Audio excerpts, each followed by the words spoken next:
Phase 4 of the Marvel Cinematic Universe included the most diverse, bold offerings yet.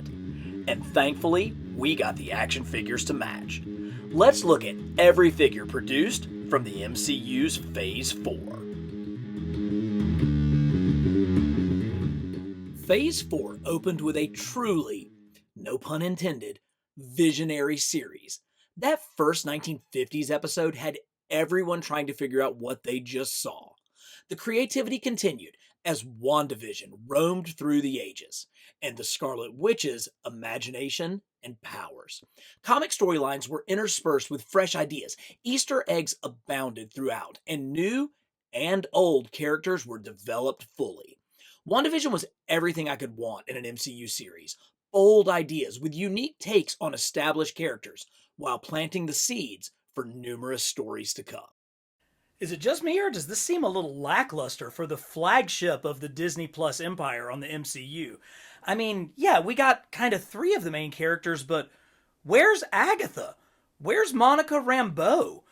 Where are the Vision and Scarlet Witch in their Halloween comic-related costumes? And bear with me, I realize that you would have to sculpt a whole new female torso, but where's Darcy?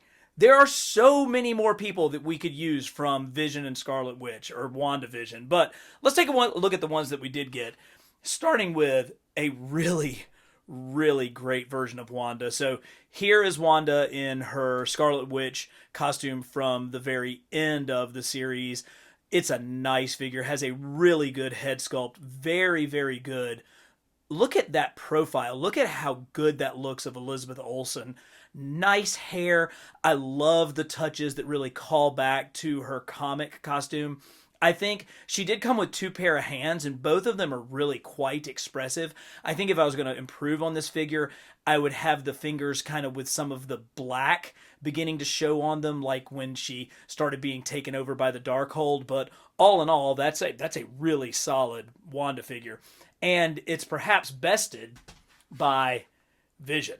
Now, this is nice. I really like that we got this. We've gotten good green and red Visions before, but this white Vision with the clear cape, and look, it has almost like the circuitry look to it. That's pretty cool.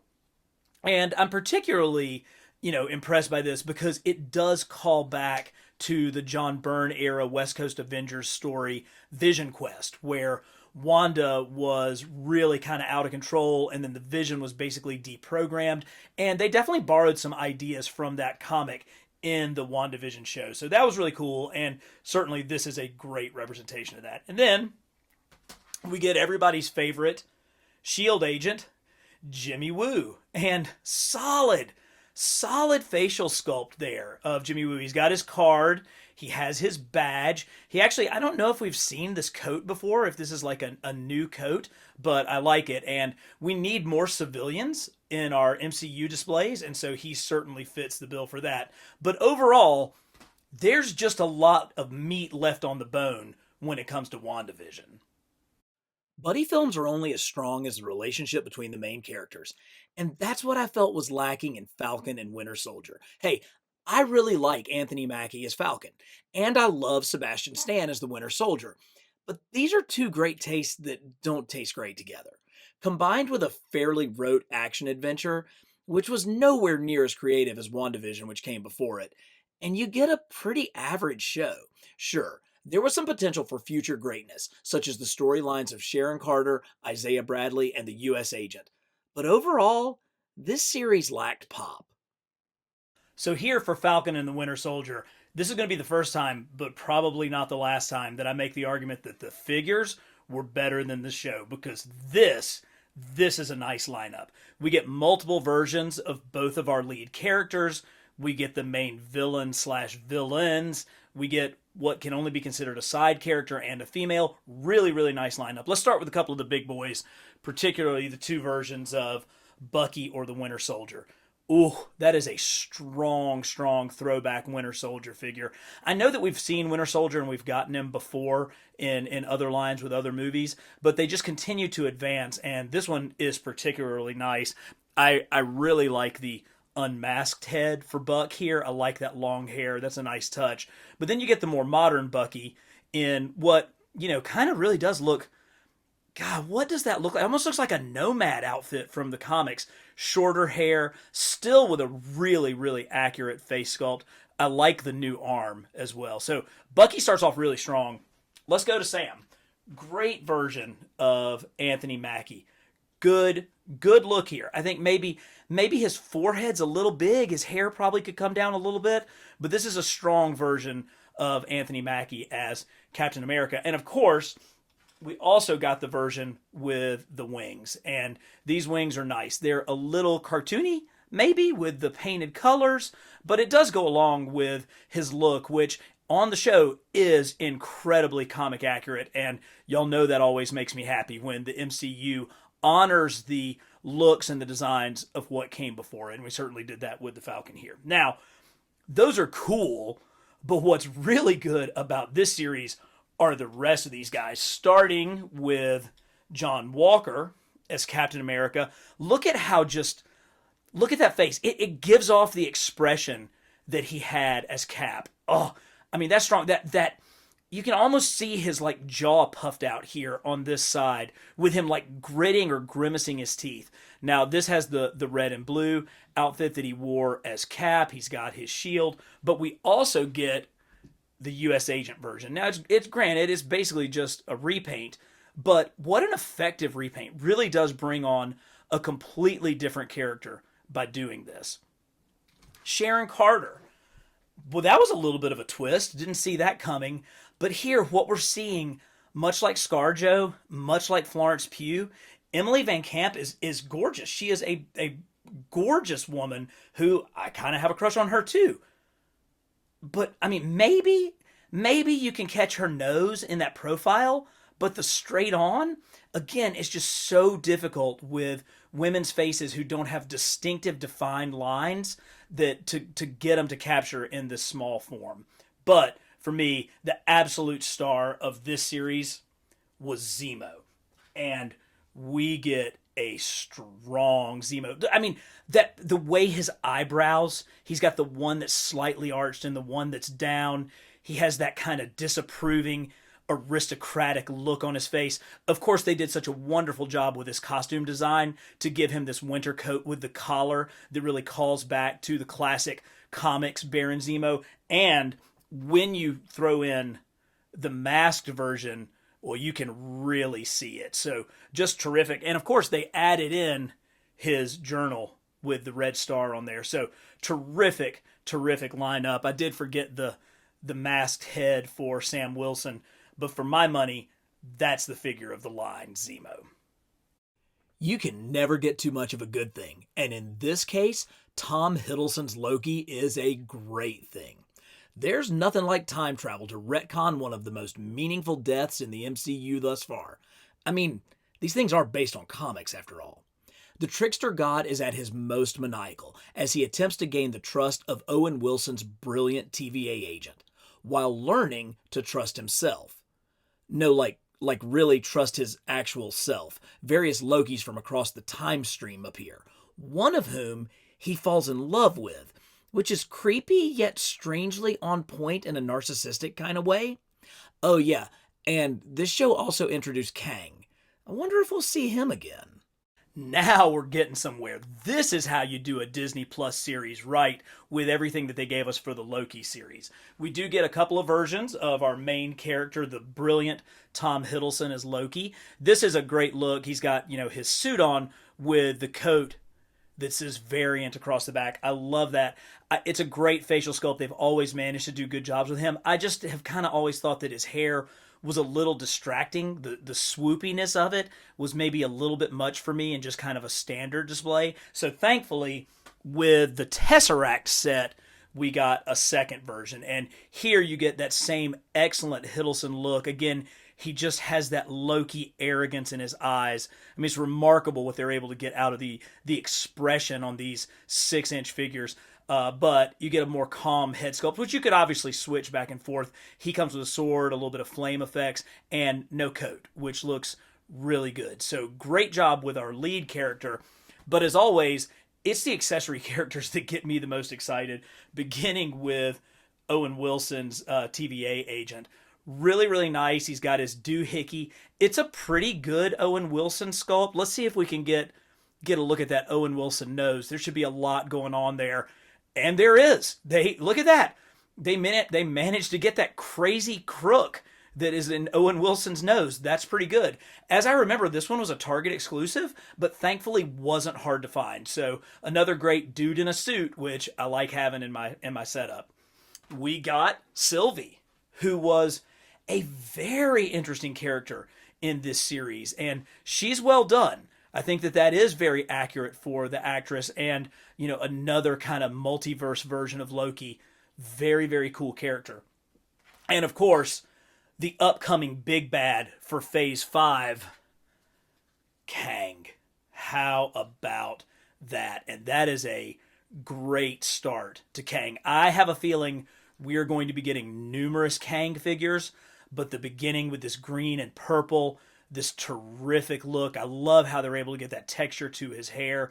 And he has that calm look because we haven't seen full-blown evil Kang yet. This is we're just getting introduced to it. But for me, the number one figure in this series, without a doubt, is the old school Loki. Oh, look at this. It's like the actor Richard Grant cosplaying as Loki. It is so good. I love that he doesn't have a very heroic body shape. He really does look like just a crazy, doofy guy in a mask. Look at the smile that's on that. And of course, we got two versions. We got a flatter, more grumpy head as well. This figure is so good. I wish that I could put it in my Thor display because this is such a Jack Kirby looking Loki. The only problem is this head sculpt is so good that he won't fit in with my comic based characters. It's such a great human head sculpt and such a perfect representation of the actor in both versions that it just has to stay right here. Give me an alligator and a kid Loki, and I'm completely done with this series. I initially watched Black Widow with a sense of melancholy fondness. After all, the story of Natasha Romanoff has weaved its way through the first three phases of the MCU until she met her heroic and final end.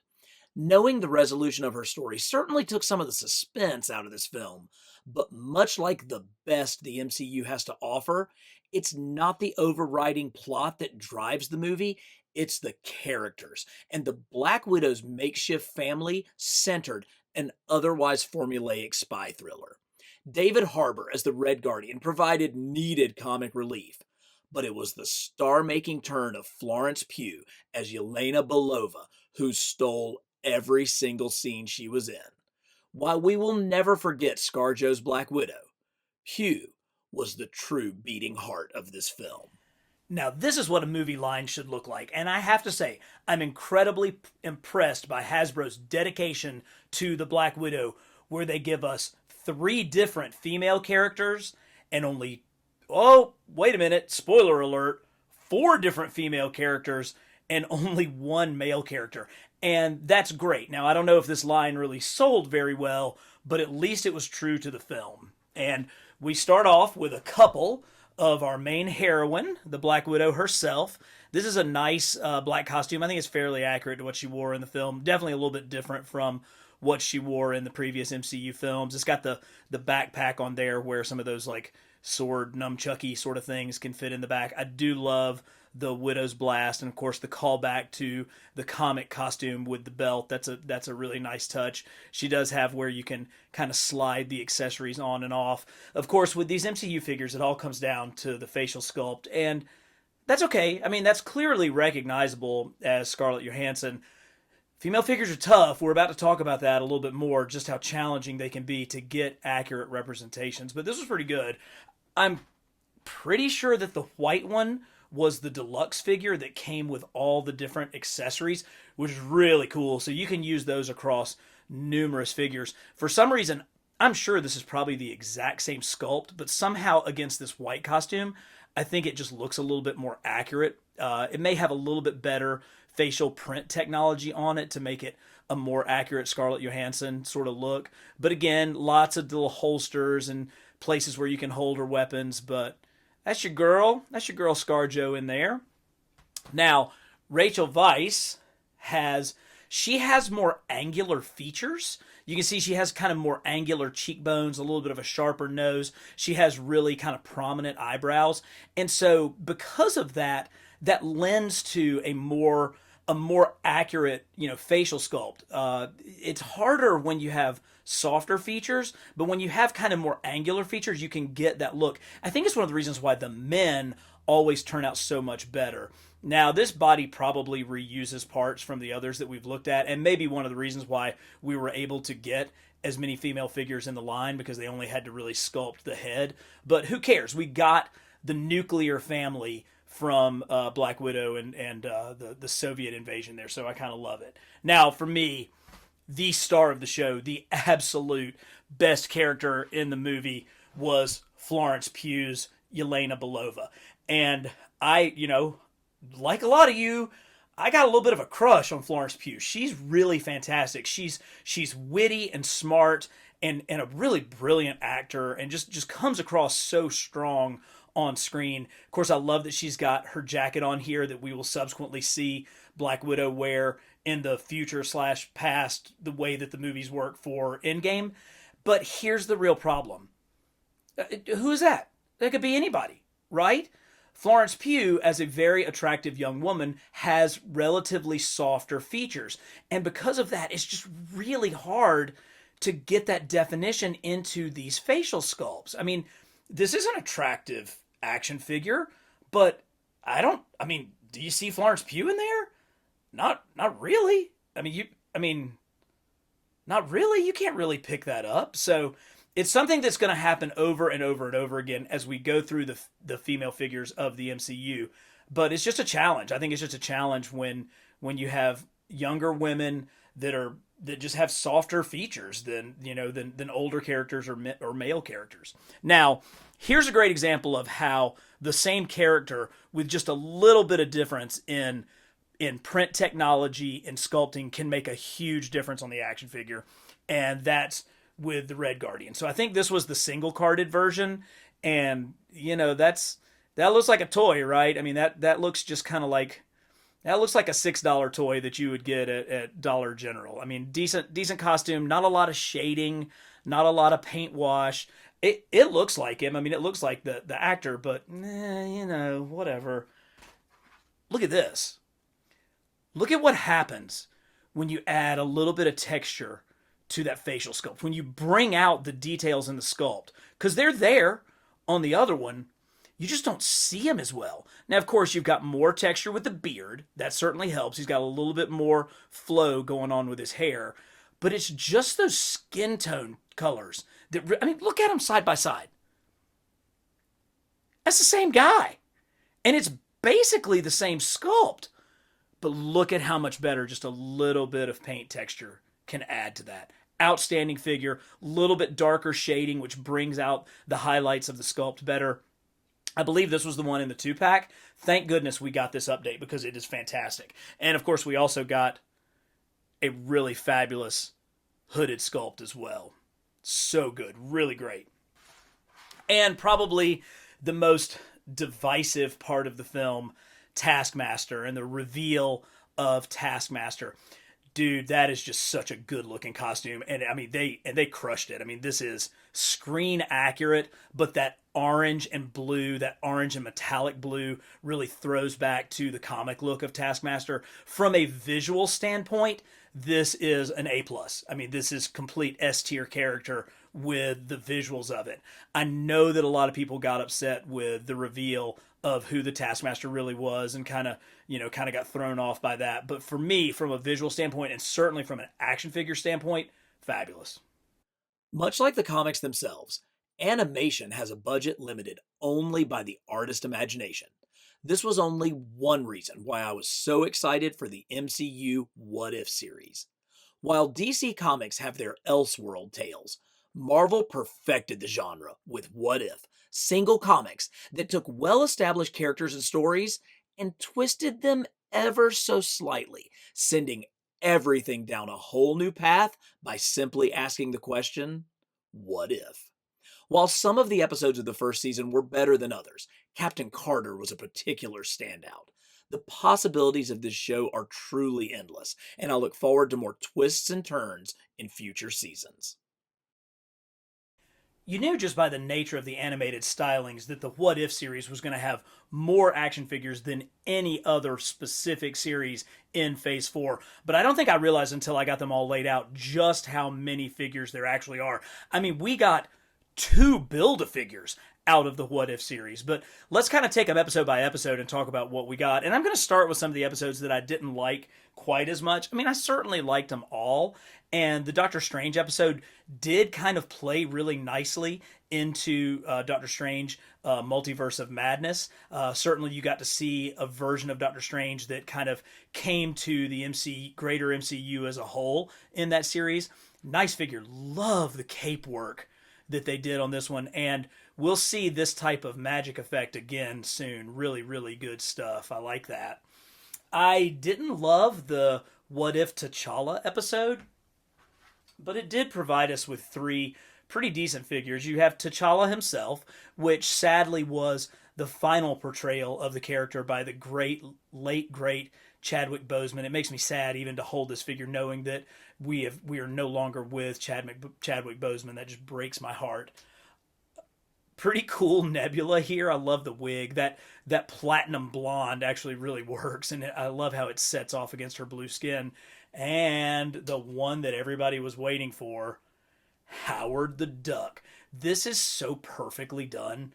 I mean, that is just such an outstanding Howard the Duck. And I'm pretty old, but I'm not old enough to remember Steve Gerber's very satirical Howard the Duck series of the mid 1970s.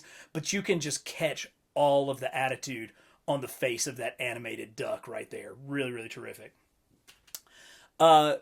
We have the two Build-A-Figures. Let's take a look at those. First off, we have the Watcher. So this Watcher is obviously very specific to the What If animated series. It's nice. I mean, look at how good that looks. Look at that giant noggin, that huge head. It's like an orange on a toothpick. But as good as it is, it's not going to replace my Marvel Select Watcher in my Fantastic Four display. And this Ultron was pretty cool. I'm not really sure that this figure was deserving of a full-on Build-A-Figure status. It's not quite that big, but it's kind of cool to think about Ultron with the Infinity Stones. That's a frightening proposition. Speaking of frightening, the growing collection of Marvel zombies is beginning. And let's take a look first at our three zombie figures. You have a horrific Tony Stark. It's a pretty, I think we've probably seen this Iron Man body before. It's just like a new zombie head sculpt. Love the Medusa-like hair that we get with the Scarlet Witch. And you talk about her powers as a zombie. Ooh, that's bad. But the superstar of this is clearly zombie Captain America.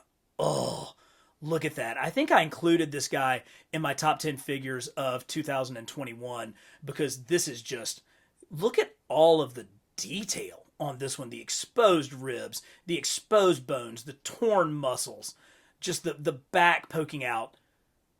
But just the idea of that as Captain America is enough to send chills down your spine. But we get our heroes, of course. We get the unflappable Peter Parker with his youthful look, really nicely done. I like this Spider-Man figure. I think you can use it a lot of different ways, but with Doctor Strange's Cloak of Levitation, it's just an added bonus. And you gotta have comedic relief in any kind of zombie feature, and Scott Lang is the disembodied head of Scott Lang is always going to provide that. But for me, clearly, the best episode of What If was the Captain Carter episode. And it was, of course, helmed by the Red Skull. And going back to the original Captain America movie, you got to see the Red Skull and his Hydra motivations. And you got to see him be, even more successful, perhaps, in this. Really great. His animated look makes for a terrific action figure.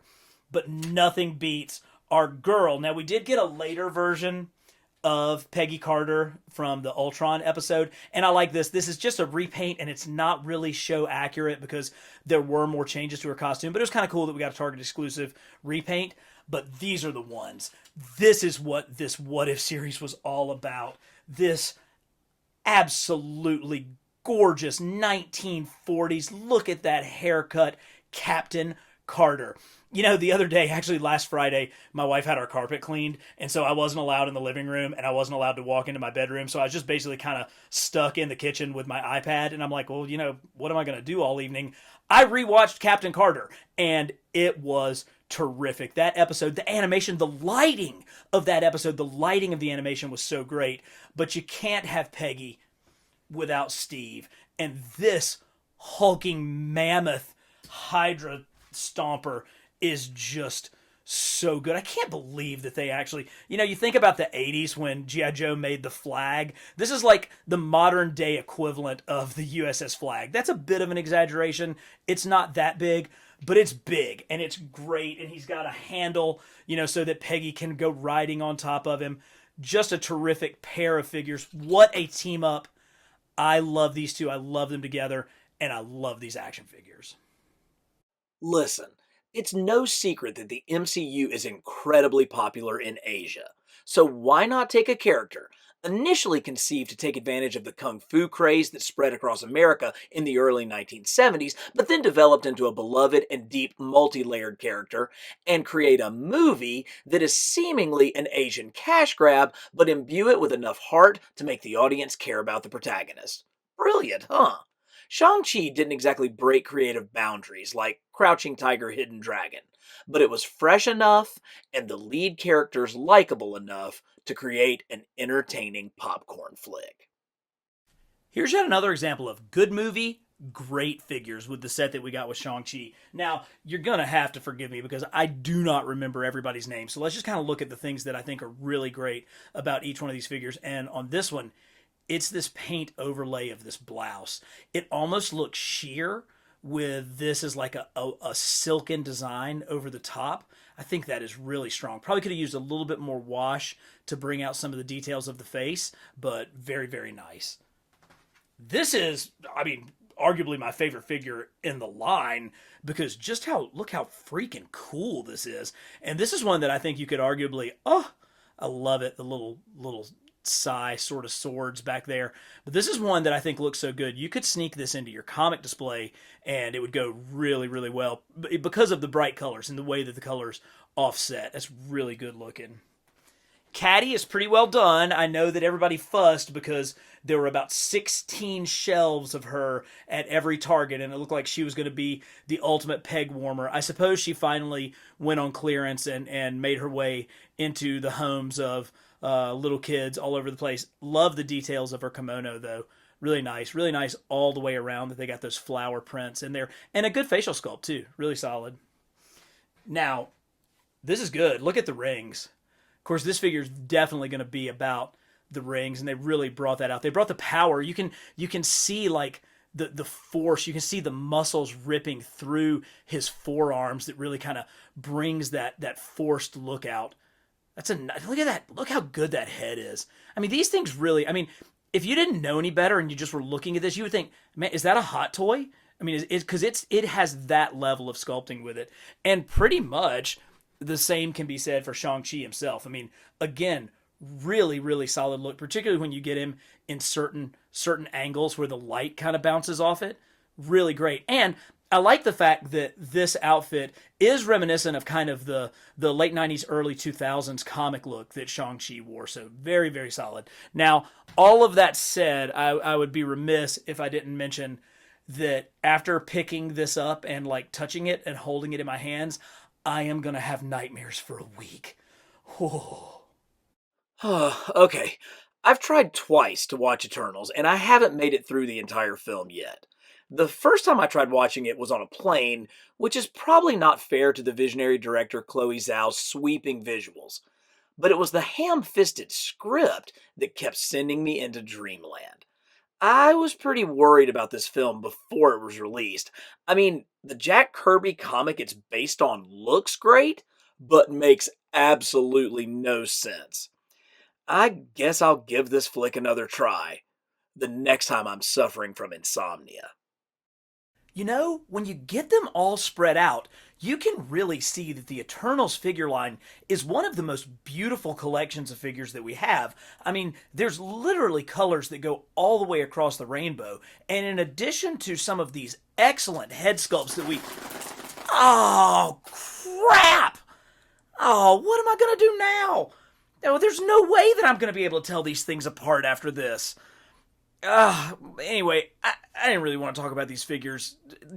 I've already done a complete video on the entire history of the Eternals and all the figures that came from the movie. So if you're that interested, just check that video out for me, please. While this show theoretically centers around Jeremy Renner's title character, again, it is the ladies. Kate Bishop, Maya Lopez, and of course, Yelena Belova, who dominate this show. Yelena brought more life to the MCU with a pot of mac and cheese than any DC character has ever produced. If this is Renner's final run with the Arrows, his quiver and bow are in good hands with Haley Steinfeld's Bishop. Throw in Lucky Dog and that fantastic Avengers Broadway production, and Hawkeye really hit the mark. Oh, I can't believe I just said that. Yeah, Hawkeye. Or should I say Hawkeyes? Or is it like Hawkeye, like IE? Anyway, we've got two different Hawkeye figures. We've got, of course, Clint Barton, Jeremy Renner figure, and our Haley Steinfeld, Kate Bishop Hawkeye. And they look so good, and they look great together. The seamstress work that Kate Bishop did to give them both their purple costumes is absolutely fabulous, and that definitely matches the stylistic look of the David Aja artwork on his comic, his Hawkeye comic that Matt Fraction wrote and he drew. And if you haven't checked it out, you absolutely should, because it is really one of the coolest, most stylized books of the last 20 years. It's really strong. Love this Jeremy Renner. We haven't gotten enough Hawkeye figures, so this is actually a really welcome addition. You could probably take this head and put it on some of the earlier bodies from like Endgame or those sort of levels. But of course, Kate was like the real highlight for me as far as the two Hawkeyes. I thought that Haley Steinfeld was really fantastic in the role, and I look forward to her carrying on the Arrows as we go forward. Now, could we have used another Yelena Belova? Yes. Could we most assuredly have used a Maya Lopez Echo figure? Oh, most definitely. But hopefully we will be seeing more of Echo. I have thought that that was a fascinating character from all the way back in her days on Brian Michael Bendis and David Mack's Daredevil run, which was a long time ago, but she's a great character. But for now, I am very happy with my Hawkeyes. I'm not sure if you've seen this one. It was a kind of under-the-radar indie flick about a teenage boy trying to get into college. If you haven't seen it, you should probably check it out.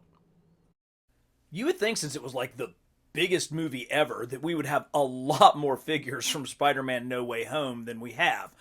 But I think because of the inherent secrecy of the movie, not wanting to give away the cameos or the villains, we got a fairly limited run in our first attempt at this. But no worries, there's a lot of rumors of more No Way Home figures to come, including versions of all of our different Peter Parkers. But for the figures that we got, one of the first ones was this version of Doctor Strange, and if I'm correct, I think this is the third time that we've gotten this figure, but again, with a new head sculpt. They keep getting better and better. The head sculpts of Benedict Cumberbatch do tend to improve as we go on with the series, but this is basically yet another reissue of a Doctor Strange figure. Now, the one human character that we did get was extremely well done, and that's the J. Jonah Jameson figure. This has a really great, really accurate sculpt. I love the pointing finger. That is just so JJ. Just really, you can get some of those great expressive JJ moments, particularly because it came with an alternate screaming head, which is a really nice addition. I think we can all agree when we get alternate heads, that is a total bonus. So you've got kind of a regular suited person, and for those of you that do a lot of action figure photos and stuff, it's always nice having more civilians available, but having JJ with a screaming head is truly a nice touch. Now, we did get the three main versions of the Spider-Man costume that we saw in the film, the first being the inverse or inside out suit. And again, I wonder if it was simply a cost cutting measure that they basically reused the same mold, or if it was the fact that these were in production a full year before the movie came out, but there's none of the like tech parts. There's nothing really to indicate on this figure that the suit is actually inverted and inside out. And again, I think that these did debut prior to the film being released, so sometimes they don't want to give away plot points of the movie with the action figures, and I totally get that, but I don't know, man. This feels like a fairly big cheap out. I mean, it's kind of cool. It's definitely got, at least it does have the web lines, with the gold inlaid paint, which is nice, but it doesn't really represent what we saw in the film very well. One that does, however, is kind of the standard suit that we saw. So I believe this was what Peter was wearing at the end of Spider-Man Far From Home, and then he kind of carried it on in the rest of the movie. Really great. I love that spider on the back. I love the white. But this one, again, 2 head sculpts. Really, really think that's a fantastic Tom Holland head sculpt. And when you're talking about these things being at mass retail, that head sculpt is as good as any of the Tom Holland sculpts that we've gotten from, any of the high-end import figures. But of course, we did get it with a Spidey head as well, and it's really nice, really, really nicely done. Has a very classic comic look to it, which I think is great because this is a very comic-inspired look. This, for me, kind of goes back to the Amazing Fantasy 15 look of Spider-Man, where he's more red and black, more so than the red and blue, and I think that's a pretty cool nod to the comics by doing that. But then we did finish with the suit that Peter wore in the final battle of the film, and this one is really nicely done. Now, it would have been better if we'd have had painted in web lines. That certainly would have been a nice touch. But these gold features do really stand out. I particularly love how good that gold looks on the chest and on the wrist gauntlets here. New sculpt, different legs, different arms. It's on a little bit of a smaller body, which fits that for the film. This is just a really nice action figure for the price point. Now, I can't wait to get more No Way Home figures, and of course, I will be doing more videos of those as they come out. I was extremely hopeful for Marvel's Moon Knight series. You had a great lead actor in Oscar Isaacs, and an offbeat character, darker, better suited to an in-depth character analysis that a Disney Plus series could provide. Add in the potential for what could be done with Mark Spector's multiple personality disorder, and this should have been a smash hit. And it was, almost. The aspects of Spector's personalities were done well, and Isaacs clearly poured his talents into the role. But the show was strongest when Moon Knight was fighting his inner demons, not when he faced off against the underdeveloped Egyptian pantheon. I'm hoping for a second season, because I truly believe in the potential for this character to shine. While it's true that I thought the Moon Knight series kind of lost its way with the narrative kind of in the middle of the series, one thing that remained absolute perfection throughout the whole time was the artistic design of the figures. I mean, these 3 versions of Moon Knight are chef's kiss without a doubt. And I guess I have to pick one to start with. Let's go with Mr. White. Oh, so clean, so nice. You can see that he is much brighter than the other 2 Moon Knight figures, which really makes him kind of stand out. Look at how great, look at the texturing of that mask. It's plastic, but it almost looks like cloth with the way that they've got that great texture in there. Look at the folds of the lines around his nose and his mouth, how good that looks. Now, yeah, we've seen this kind of suited body before, but when you get it in all white, it just really, really crushes it. So nice. But then the main suit was done so well. I really appreciate the callbacks to various different versions of Moon Knight's design over the years, his comic design. Obviously, this is a very classic Bill Sienkiewicz type of Moon Knight with the crescent hood, a little bit of the crescent swoop to the bottom of his cape. But then you get some of the 90s effects with like the gold highlights, and I like how nicely done. Look at how good that is. Plus, the whole Egyptian theme really comes through with the almost mummy wrap that goes around the whole figure. That's a nice addition. That is not something that has been in the comics. That is unique to the series, and I think it's a great touch, and it really calls on the entire history of the character. Of course, Moon Knight is so cool because of that head and that cape and that cloak, and they kill it. I mean, they absolutely crush it with this figure. But as great as this is, it's still second best because it's the Khonshu Build-A-Figure that just utterly dominates. It is massive. This staff is huge, and it has incredible inlaid detail all through the sculpt. They got this insane skull perfect.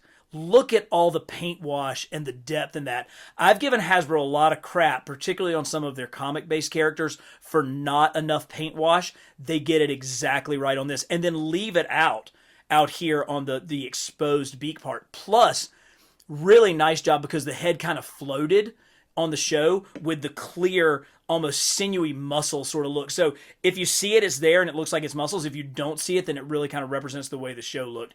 Crescents everywhere. Again, that mummy wrapped look along the legs. Ooh, baby, I'm telling you, this is what action figures are all about. And the fact that we still get Build-A-Figures that are allowing us to get figures like this is just absolutely fantastic. Love it. I was right when I thought Eternals was gonna suck. I was equally wrong when I thought Multiverse of Madness was going to be fantastic. It just wasn't. There were moments of pretty kind of goodness, but it never reached great. The Scarlet Witch was a worthy foe, and her story played straight out of WandaVision seamlessly. I had no problem with America Chavez's character, and Benedict Cumberbatch remained on point as the mostly good Doctor. But somehow all of these great pieces just didn't come together into a cohesive whole. When it hit streaming, I watched it again, assuming it would be better on second viewing. Perhaps somewhere in the multiverse it is, but not in my reality. Now, y'all know I'm not a hater, and it always hurts me to talk negatively about this hobby that I love. I really try to embrace the positive and bring out the really good aspects and all the things that we watch and the things that we play with.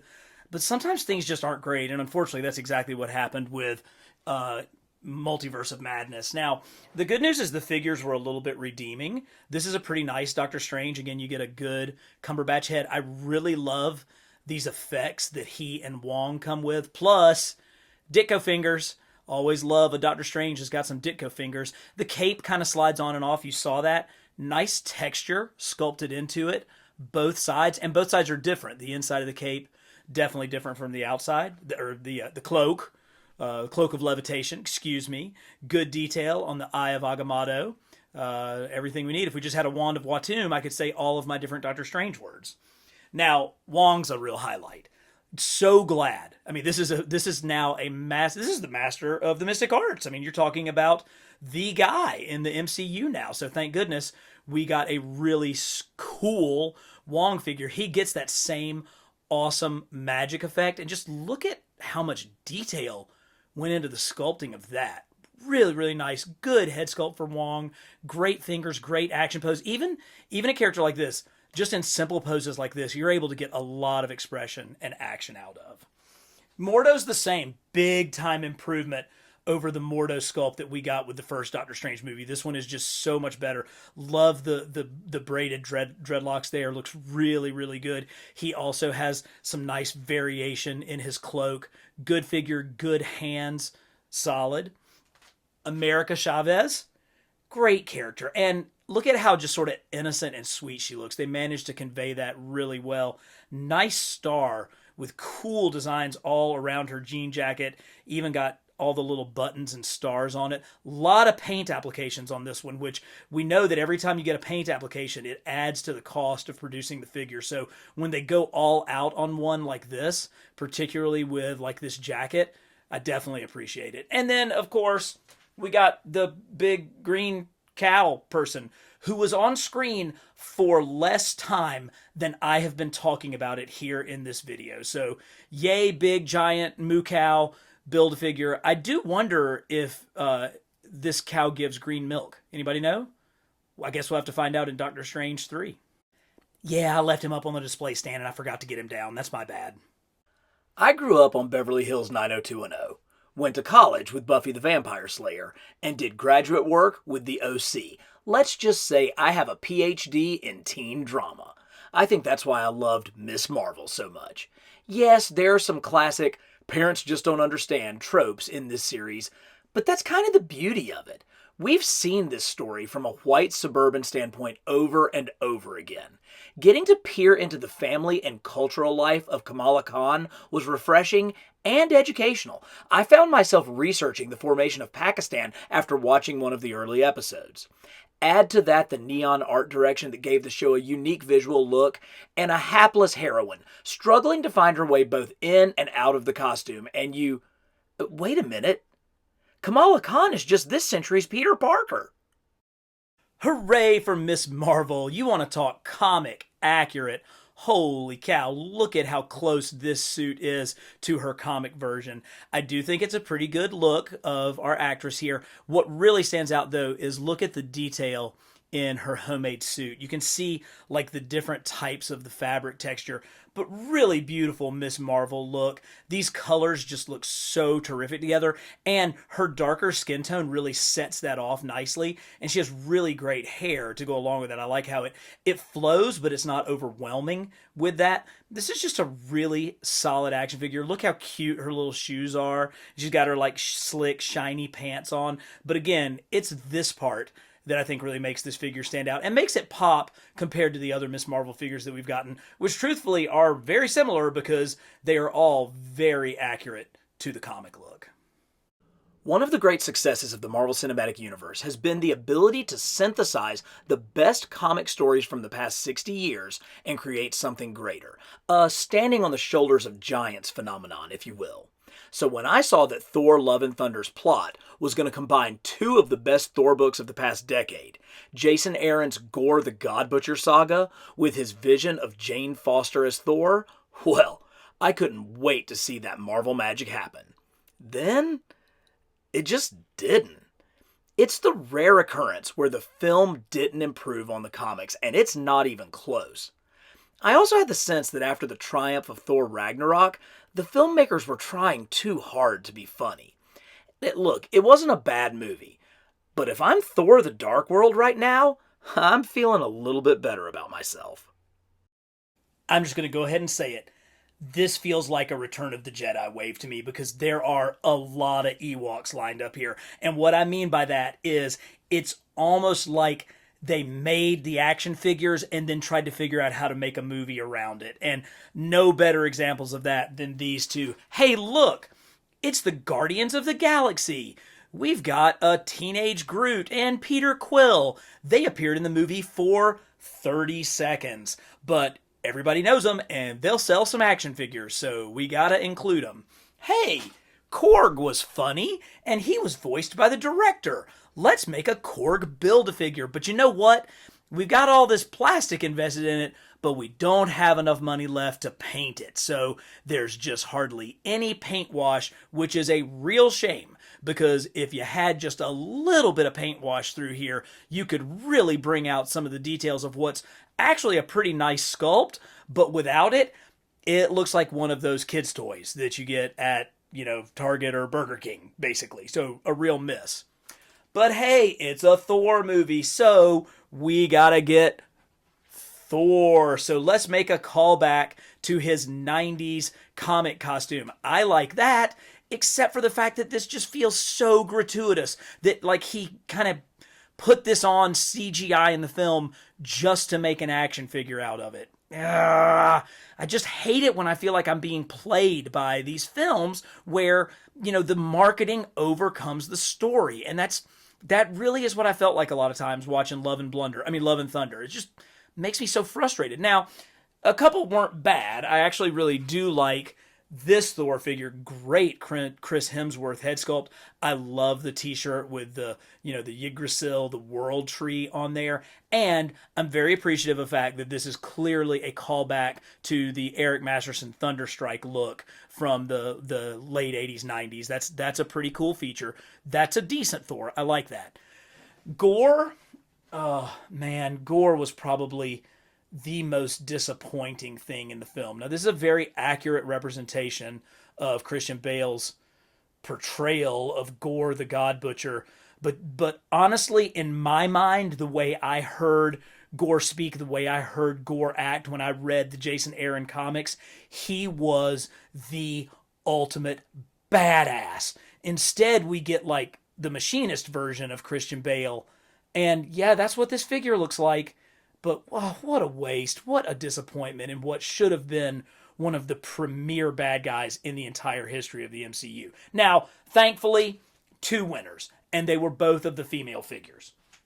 Really like this Valkyrie, really like how accurate that representation is. The black and white set off by the blue looks really good, but it's more that you catch that attitude. She really shows out. That's a good figure. And thankfully, one of my favorite characters, Jane Foster, Thor, was really solid. Now, you could tell that Natalie Portman buffed up for this role, and it comes through on this figure. And even the helmeted sculpt carries her look. That's really good. That is a pretty accurate Natalie Portman figure. And I mean, obviously Natalie Portman, Amidala, Prince, whatever, our Star Wars lady has had lots and lots of action figures made of her, but this is probably one of the best ones. Love it.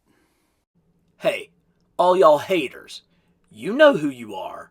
You complained about the CGI. You pitched a fit when She-Hulk twerked with Megan Thee Stallion. Do me a favor and go read John Byrne's run on She-Hulk in the 1980s, or Dan Slott's more modern books. If you do, you will see that this She-Hulk series was essentially perfect. I love the fact that they cast a real grown adult woman in Tatiana Maslany to capture the duality of Jen Walters and She-Hulk, and she was brilliant in the role. The Mort of the Weak villains, the horny as hell heroine, the fourth wall breaking that would make Deadpool's head spin, I gotta give them credit. It took some serious ovaries to make a true She-Hulk series. Well done. My girl Jen Walters, the savage She-Hulk. Now, you can make an argument that this is a precise replica of the CGI version of She-Hulk, and I mean, it is spot on. Now, I know they had to go with kind of the superhero look and the spandex that she wore in some of the very last episodes. The only thing that would have made this better, of course, is to have an actual human form, Tatiana Maslany, Jen Walters figure to go along with it. Maybe we'll get one at some point in the future. I really hope She-Hulk continues, because I found this just to be one of the most entertaining series that Disney Plus has put out yet. Just really, really winning characters, lots of depth to their background, and, adult characters with adult problems. I thought it was really fabulous, but dang, look at how good that head sculpt is. Oh, gorgeous. See? This is what I'm talking about. An out of nowhere stylistic one-shot that introduced new characters and concepts into the MCU and did it in a way like we've never seen before. Werewolf by Night stands with that first episode of WandaVision as a perfect subversion of our expectations, an example of just what is possible in the greater Marvel universe. Now, if we could just get some action figures. The final big screen installment of Phase 4 had to be one of the most challenging. The unexpected, heartbreaking loss of lead actor Chadwick Boseman must have sent this production into a tailspin, and sent the writers back to their keyboards. The resulting film honored our forever king, and with stunning visuals, opened new worlds to explore. Now and always, Wakanda Forever. Phase 4 finished. Woo, try saying that 3 times fast. Phase 4 finished with one of the most beautiful sets of action figures that we have seen with Wakanda Forever. These are really nice top to bottom. Let's start with the ladies of Wakanda, Okoye and Nakita. God, I'm so bad today. I'm not coming up with names at all, but these are great. I love the colors. I love the African look of this. I love the high tech head sculpt. Of course, she came with an alternate head as well, but these are a great start. Speaking of ladies, Riri Williams as Ironheart is a great redesign. I'm glad that they didn't go with just a straight Iron Man copy. They gave her more of a manga kind of Gundam sort of look to her, sort of like a huge mech. And boy, it looks really cool, super futuristic, great. And of course, she had an excellent head sculpt to go along with that also. But the guys came out really strong as well. Everett Ross is just your kind of regular old dude, but look at how much expression they're able to get into that head sculpt. Really terrific. Namor, I like that they stuck with some of the traditional looks of Namor, particularly his ankle wings. They got these great sandals. I mean, this is a guy in trunks, and yet they made this figure look so strong, particularly with this giant necklace and the wet looking hair, the swept back, the earrings, the ears. Really, really great. I love the difference in skin tone that they provided. And Shuri as the Black Panther. It's hard to go wrong with a Black Panther figure because they're so sleek and athletic. She's got the great claw hands. And of course, with the articulation of Marvel Legends, it really allows you to get into those panther-like poses. So this is putting the action in action figure. But again, going out with a bang is the Atuma Build-A-Figure. And I can just sit and look at this figure for 15 minutes. And I could find different things to talk about for 15 minutes, from the fish scales and bones. You've got the giant, like, I guess these are ribs, I guess ribs from a whale or ribs from a shark. He's got the backbone here on the top. He's got his sandals on, but I love that hammerhead shark skeleton headdress. That is just so badass. I mean, I don't even know what else to say about that. Plus, they did a great job with the aerator unit there. Atuma is an absolute highlight and a fantastic way to end Phase 4 of the MCU. If you've made it this far, then you know you're in the right place for the very best in comics history and action figures. So go ahead and leave me a comment, hit like, and subscribe to Carbon Scoring.